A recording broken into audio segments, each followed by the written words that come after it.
Европратениците Едвард Кукан, Кнут Флекенштајн и Иво Вајгл, кои се медијатори на договорот одпржено подпишан во јули за излез од политичката криза во Македонија, велат председателот Ѓорѓе Иванов и партиите треба да ја почитуваат волјата на граѓаните и да го прифатат оној кој формирал парламентарно мнозинство.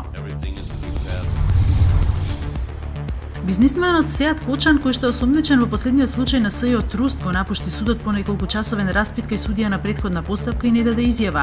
На распит останува Василија Авировиќ, управител на компанијата Силекс Неметал, исто така осомничен во Труст. По распитот судот треба да соопшти дали ги прифаќа мерките на СЈО, кои што побараа притвор и други мерки за обезбедување. Министерството за надворешни работи на Русија изрази загриженост за политичката криза предизвикана од грубото надворешно мешање во внатрешните работи на земјата. Според МНР на Русија, членови на раководствата на Европската унија и НАТО се обидуваат на македонците да им наметнат албанска платформа, дефинирана во канцеларијата на премиерот во Тирана, со која се исцртува картата на така наречена Голема Албанија и се искажуваат територијални претензии и кон големи области на соседна Црна Гора, Србија, Македонија и Грција.